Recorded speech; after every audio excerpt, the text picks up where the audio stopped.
Welcome to Ms. Grover's Storytime. Today we are going to read Robin Crusoe.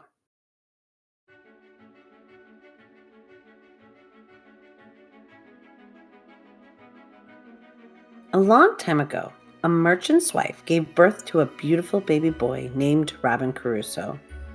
His father, a clever man, tried to convince his young son to study, but Robinson yearned to spend his life at sea. Before allowing Robinson to set sail, the merchant gave his son advice. The happiest man is the one who avoids poverty and great riches during his life. Robinson promised to never forget the wise words of his father, no matter how far he might travel. Robinson first headed to London, where he came across a ship with a captain who promised every member of the crew a chance to earn his fortune. Robinson, forgetting the promise he made to his father, jumped aboard. Robinson enjoyed his first couple of days at sea, but as they neared the Caribbean, the ship sailed into a horrible storm. The boat, unable to navigate through the immense waves and the raging winds, was thrown into a sandy coast of a tiny island. Robinson, along with the other crew members, rushed to the lifeboats. As they rowed, a massive wave crashed down, scattering Robinson and the crew into the water. Robinson swam for his life, rising and falling with the great waves until eventually he felt sand beneath his feet. The sea carried him to land. Safely on shore, Robinson lay down, panting. The ship and its crew were nowhere in sight. Robinson remembered his father's words, to avoid both poverty and great riches, and felt ashamed. He hadn't listened to this advice. He swore to himself then and there that if he ever got off the island, he would go straight home to his family and continue his studies. For now, Robinson shook the sand from his clothes and set off to explore the island. Down the beach, he stumbled upon the remains of the shipwrecked vessel. He found food and fresh water in the galley, as well as clothes and weapons. He also found Rex, the captain's loyal dog. The ship's deck was strewn with pieces of wood that had broken during the storm. Using the wood and ropes from the mast, Robinson made himself a raft big enough to carry all his treasures back to the bay. With his newfound supplies secured, Robinson pushed the raft away from the pillaged shipwreck. Just then, he was splashed with water from behind. It was Rex. The dog jumped into the water and was swimming towards the raft. I guess I won't be alone on this island after all, Robin said to Rex. Welcome aboard. Over the next few days, Robinson unloaded the goods onto the beach to take stock of his supplies. They had plenty of food and water, but still nowhere to sleep. Robinson dismantled the raft and dug the biggest logs into the sand. Then he went to the forest to chop down trees. The work was tiring, but Robinson knew it was important to have shelter from the island's unpredictable weather and animals. Before long, he had built a small but sturdy cabin to sleep in. Exhausted, he fell asleep with Rex, curled up beside him. Robinson and Rex lived well on the island for several years, all thanks to Robinson's resourceful nature. He tamed wild goats and used their milk to make cheese and butter.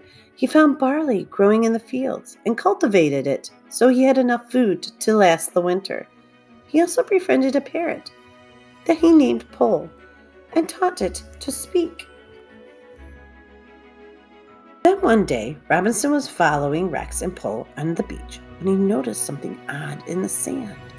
It was a large footprint, a human footprint.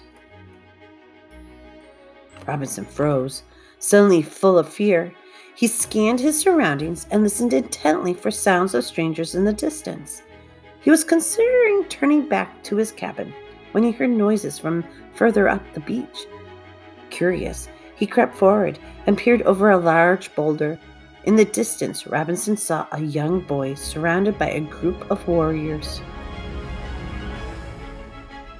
We have to do something, Robinson said to Rex and Pole. Rex sprang towards the warriors, barking. Robinson followed, shooting once into the air. Startled by the loud noises, The warriors ran back to their boats, leaving the boy behind. Robinson brought the boy back to his cabin and fed him some bread and fruit. As the boy ate, Robinson decided his name should be Friday, the day their paths crossed. In no time at all, Friday became Robinson's loyal companion. Robinson taught Friday to speak English, how to care for the goats, and how to plant barley seeds so that they grew taller and stronger. After a few years of living with Robinson, Friday spotted his homeland across the sea. "My village! I can see it," said Friday. Seeing the sparkle in his eye, Robinson decided that they would build a boat strong enough to sail them back to Friday's village. They selected a gigantic tree to chop down as the base of their boat. It would take many months of hard work to create the perfect shape.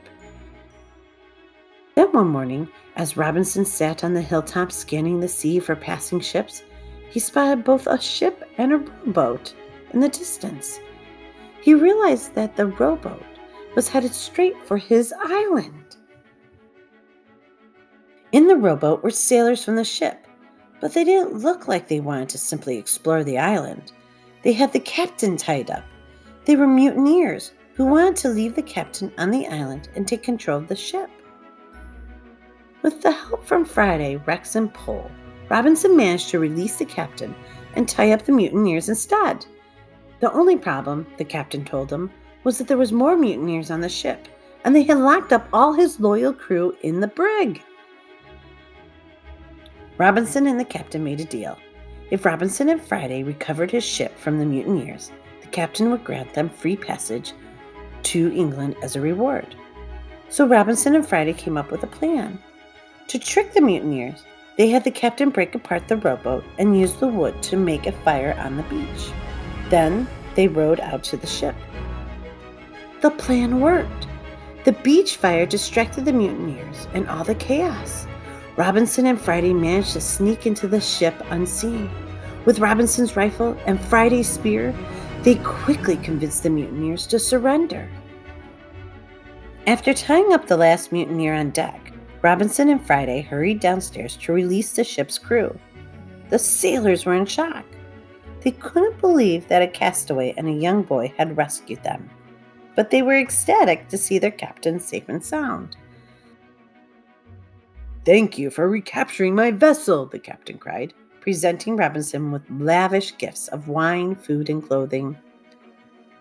Robinson remembered his father's wise words to avoid both poverty and great riches, graciously accepted the gifts after years of surviving on the remote island.